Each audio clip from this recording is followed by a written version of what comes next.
Pois bem, meus irmãos, prosseguindo no estudo de História da Igreja, estamos na página 71 do nosso material didático, livro 2, falando da Igreja sob perseguição do Império Romano. Estamos falando do ano 180 da Era Cristã.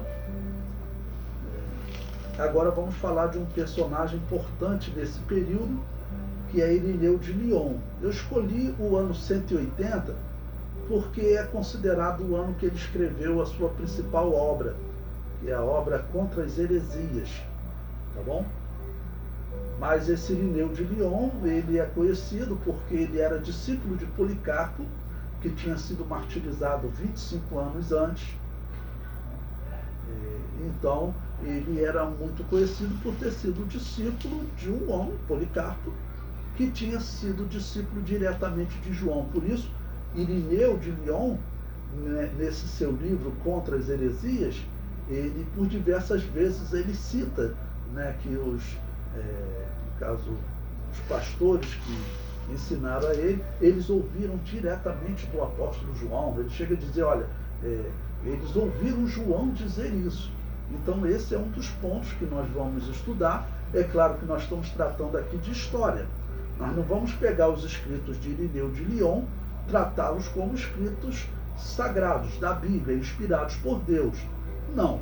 Tudo que nós vamos ler de Irineu de Lyon, nós temos como uma hipótese, as interpretações dele. Então, porque ele vai fazer interpretações até escatológicas, importantes para nós. Mas nós vamos considerar como possibilidade, não como escritura sagrada, profética definitiva. Vou colocar assim, né?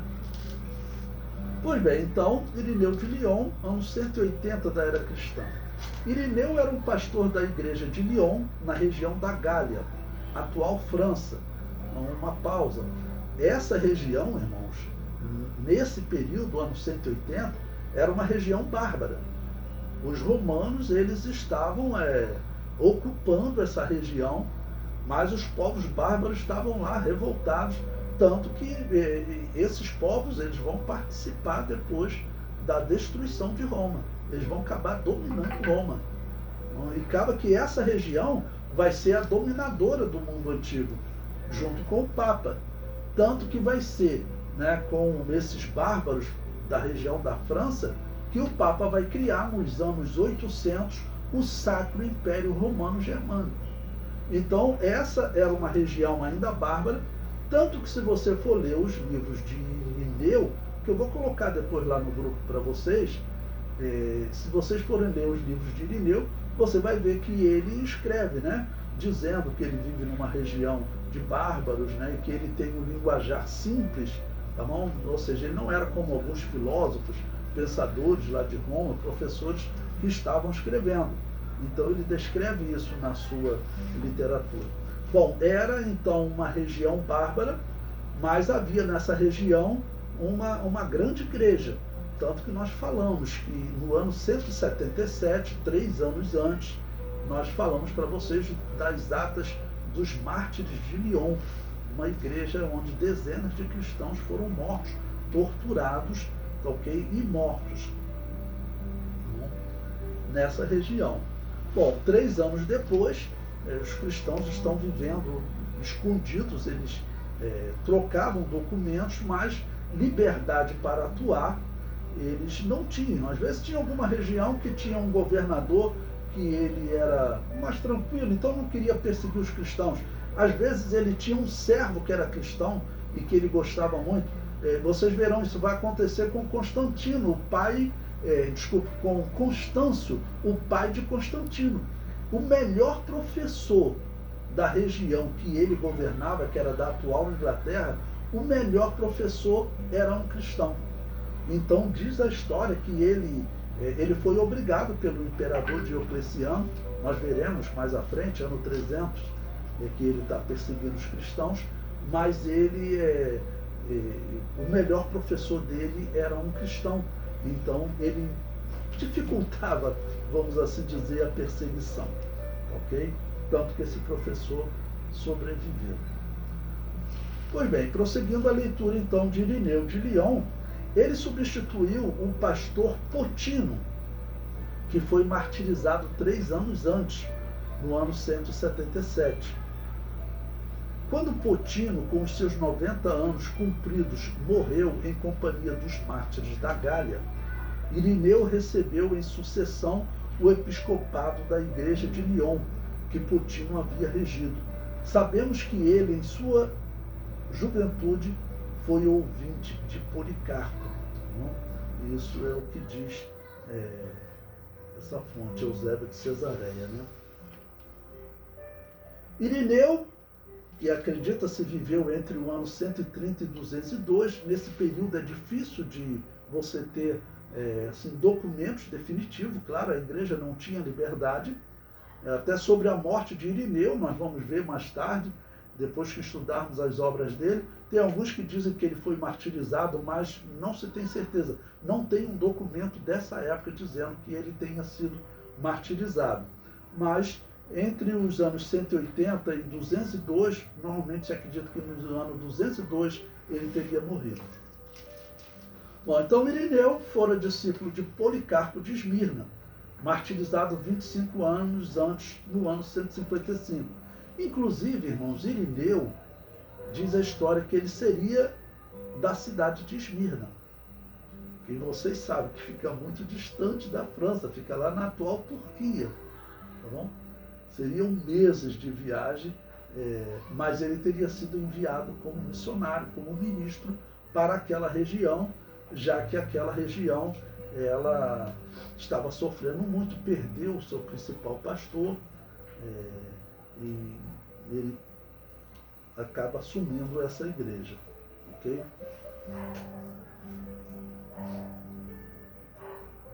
Irineu se destaca pela sua ligação com Policarpo, que fora discípulo do apóstolo João, sendo, portanto, um importante testemunho. Certamente Irineu também teve contato com Pápias, que trabalhava com Policarpo. Eu falei sobre Pápias para vocês, revejam lá. Ele escreveu algumas literaturas, ele opinou sobre o Apocalipse.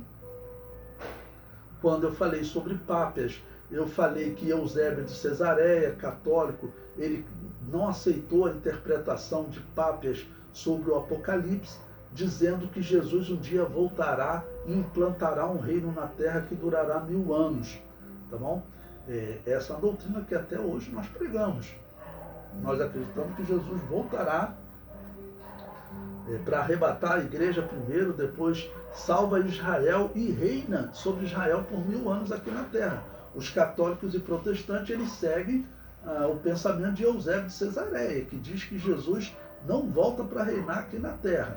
Então, esse homem Pápias, esse homem Policarpo, que foram discípulos diretos de João, e eles como mestres de Irineu, principalmente Policarpo, então se torna um testemunho importante. E eu já vou adiantando para vocês uma coisa interessante.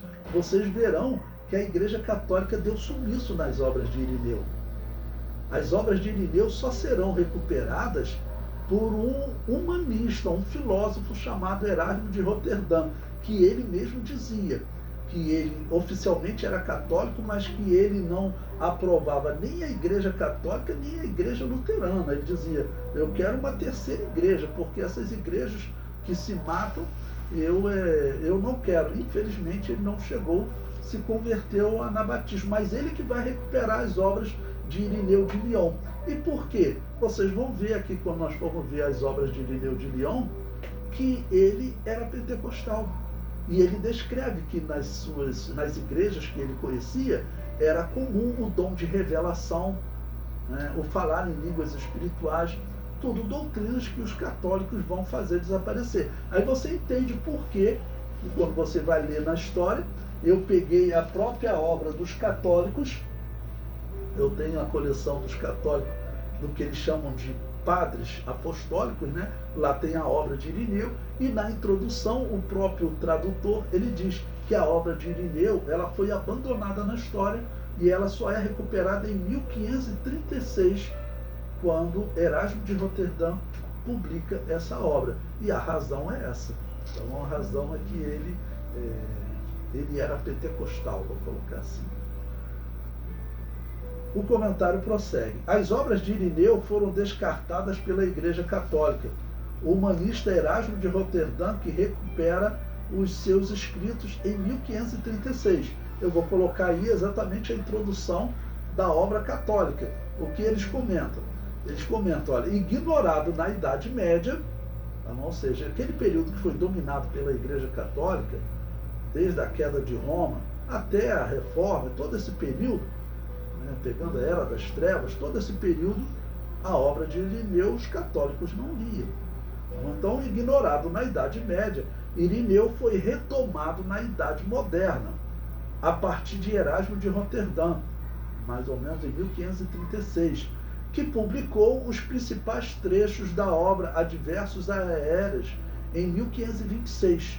Essa é a nota introdutória da obra Irineu de Lyon, publicado pela editora Paulus. Irineu escreveu muitas obras, sendo que muitas se perderam. Bom, eu vou citar o que Eusébio de Cesareia falou sobre ele. Ele diz: contrariamente aos que em Roma falsificavam o são estatuto da Igreja, Irineu compôs várias cartas. Uma que intitulou a Blasto sobre o cisma, outra a Florino sobre a monarquia, ou que Deus não é o autor dos males, já que, ao que parece, Florino defendia essa opinião, e como também estivesse seduzido pelo erro de Valentim, que era um gnóstico, né? Irineu compôs outro trabalho sobre a Ogdóada, na qual dá a entender que ele mesmo recebeu a primeira sucessão dos apóstolos. Na verdade, qual é o ensino de Irineu? Ele vai dizer que ele conviveu com Policarpo, que conviveu com o apóstolo.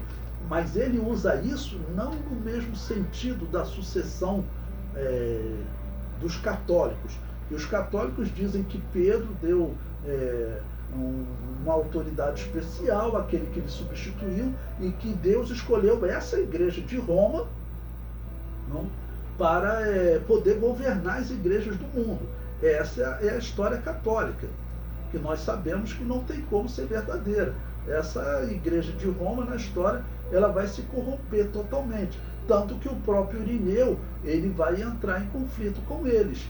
Nós veremos, nós estamos no ano 180, nesse período, ainda não é o bispo de Roma chamado Vítor, mas nós veremos que o bispo de Roma, além dele fazer alteração na data da Páscoa, que nós já vimos que Roma, nesse período, a igreja de Roma, já tinha mudado a data profética da Páscoa. Isso não é possível. Até hoje as igrejas estão sendo enganadas aí, celebrando a Páscoa católica. Isso está errado. Mas o que esse bispo Vítor, que já vinha acompanhando essa tradição da igreja de Roma, o que ele vai fazer? Ele vai decidir excluir as igrejas que não seguiam a mudança dele. Olha que absurdo. Seria como a pessoa fizesse o seguinte: ela cria uma heresia, porque isso é uma heresia, mudar a data da Páscoa. Isso foi determinado por Deus, não pode ser mudado. Tá bom? Ainda que nós não sacrifiquemos cordeiro, mas nós celebramos o dia e a hora da morte de Jesus. Até hoje nós podemos saber qual o dia e a hora da morte de Jesus. Por exemplo, eu posso entrar aqui na internet agora e falar para vocês qual vai ser agora no ano de 2024, para você poder celebrar o dia e a hora da morte de Jesus, seguindo aquele critério de Êxodo, 14º dia da primeira lua nova da primavera. Então ele está dizendo aqui, olha, vai ser no dia 21 de abril até o entardecer do dia 30 de abril. Ok? Então, no dia 30 de abril, às 10 horas da manhã, porque começa no dia... no dia 22 de abril, começa no dia 21 de abril, às 18 horas. No dia 22 de abril, tá bom? Na hora nona, às 3 horas da tarde lá em Israel, que equivale aqui no Brasil às 10 horas da manhã, então você sabe, nessa hora, ok? Nessa hora, no caso há 1994 anos, Jesus morria. A igreja primitiva, ela celebrava isso. O que esse bispo Vítor, que eles chamam de Papa Vítor, vai fazer? Ele, além de assumir esse erro dos seus bispos anteriores, ele ainda vai decidir excluir as igrejas que não seguem o que ele decidiu. E Irineu vai escrever para ele, criticando ele. Isso está errado. Você não pode excluir as igrejas por uma mudança que vocês fizeram. E ainda mais que o mestre de Irineu, Policarpo, discordou dessa atitude de Roma. Quem era a igreja errada já nesse momento? Era a igreja de Roma. Sem falar as igrejas gnósticas. Agora, observe o que Eusébio de Cesareia, que eu sempre digo para vocês, é um católico, como ele começa esse texto. Ele fala: contrariamente aos que em Roma falsificavam o são estatuto da igreja. É claro que ele não deve estar falando do bispo Vítor, mas é sabido que na cidade de Roma, que claro, existiam muitas igrejas, as igrejas de Roma eram corrompidas. Por quê? Eu contei para vocês, por exemplo, nas perseguições, eram muitas pessoas que eles infelizmente negavam a fé e aceitavam adorar o demônio para não morrer. Tinham até teólogos como Basilides, que eu contei para vocês, que ele falava: durante a perseguição você pode cultuar o demônio, pode comer as coisas sacrificadas ao demônio, não tem problema nenhum. Isso tem escritos dele contando isso. Então essa cidade de Roma era complicada. Por quê? Porque era o centro da perseguição e era o centro das pessoas que negavam a fé.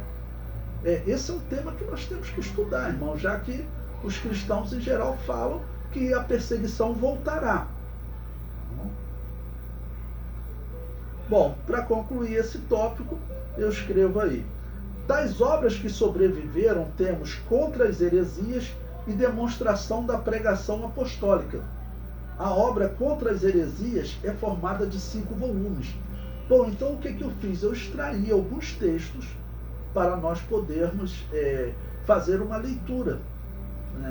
Eu considero isso muito importante. Nós vamos encontrar aqui nesses textos mostrando que Irineu era pentecostal. E, por exemplo, vocês sabem que os protestantes negam isso, eles pregam o cessacionismo. Eles dizem que os dons espirituais existiram só para a igreja apostólica, lá no 1º século. Mas nós veremos que na história a igreja pentecostal existia sim. Só que ela vai começar a ser perseguida por essa igreja de Roma. Tá ok?